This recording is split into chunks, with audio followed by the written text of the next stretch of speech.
বিশ্বকাপের তো আর কয়েকটা দিন বাকি, কিন্তু ভাবতে পারেন ব্রাজিল ভার্সেস আর্জেন্টিনার একটি ম্যাচ চলছে আর বাংলাদেশের কোনো টিভি চ্যানেলে সেটা দেখা যাচ্ছে না।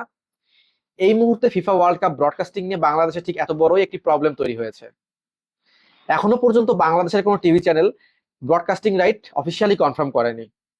তার প্রধান কারণ হচ্ছে অফিসিয়াল রাইটের দাম অলমোস্ট 150 থেকে 200 কোটি টাকা চাচ্ছে। আর ঠিক এই জন্যই জিটিভি, টি স্পোর্টস এর মতো চ্যানেলগুলো এখনো এই রাইট কনফার্ম করেনি।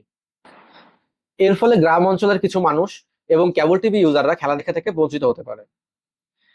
তো এর কিছু অল্টারনেটিভ ওয়ে আছে, যেমন ফিফার অফিসিয়াল স্ট্রিমিং পার্টনার, দেন কিছু ওটিটি প্ল্যাটফর্ম। কিন্তু এগুলোতে খেলা দেখতে গেলে আপনাকে সাবস্ক্রিপশন নিতে হবে, ফি দিতে হবে, অনেক হ্যাসেল আছে।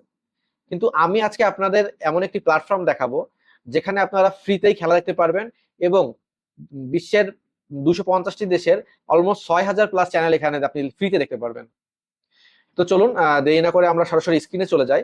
আর একটা কথা, আপনারা চাইলে ফোনেও দেখতে পারবেন এবং পিসিতেও খেলা দেখতে পারবেন। এই ওয়েব অ্যাপ্লিকেশনটা আপনার ফোন ফ্রেন্ডলিও। তো চলুন আমরা সরাসরি আমাদের স্ক্রিনে চলে যাই। তো দেখতে পাচ্ছেন আমরা ফিফা ওয়ার্ল্ড কাপ ব্রডকাস্টিং রাইটের উইকিতে আছি। তো আমরা যদি একটু স্ক্রল করি, নিচে দেখতে পারবেন একটা লিস্ট আছে। তো লিস্টে দেখবেন কান্ট্রি ওয়াইজ লেখা আছে যে কোন দেশের কোন চ্যানেলে খেলা দেখাবে। তো আমরা দেখতে পাচ্ছি বাংলাদেশের এখানে স্প্রিং বুক লেখা আছে। তো আমাদের দেশে স্প্রিং বুক নামের কোনো টিভি চ্যানেল নেই, আমরা জানি। আসলে এটা হচ্ছে সিঙ্গাপুরের একটা কোম্পানি, তাদের আন্ডারে আমাদের রাইটটা রয়েছে। তো তারা আমাদের কাছ থেকে, মানে বাংলাদেশের কাছ থেকে 150 থেকে 200 কোটি টাকার মতো যাচ্ছে ব্রডকাস্টিং রাইটের জন্য। তো আমরা যদি আরেকটু স্ক্রল করে নিচে যাই, দেখতে পাবো যে এখানে ইন্ডিয়াতেও এখনো টু বি অ্যানাউন্স আছে। তো এখানেও এখনো আপনার ডিটেলস দেয়নি। তো এখানে এখনো মানে ফাইনাল হয়নি আর কি। তো আমি যে ওয়েবসাইটের কথা বলছিলাম এটা হচ্ছে গ্লোব টিভি।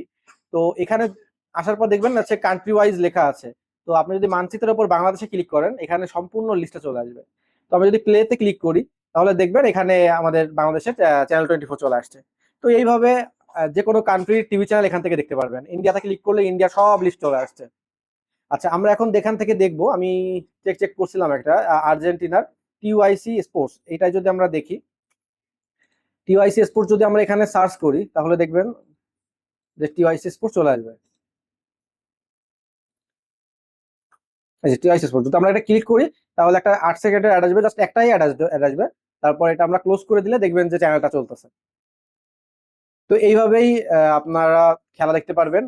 অ্যান্ড্রয়েড ফোন দিয়েও হবে, যে কোনো ডিভাইস থেকেই আপনারা এখানে ব্রাউজ করলে আপনারা খেলা দেখতে পারবেন এবং যে কোনো চ্যানেল, যে কোনো দেশে চ্যানেল দেখতে পারবেন। আর কোনো প্রবলেম হলে আমাদের অবশ্যই কমেন্টে জানাবেন। তো আর কমেন্ট করতে ভুলবেন না আপনি কোন দেশে সাপোর্ট করেন। আল্লাহ হাফেজ।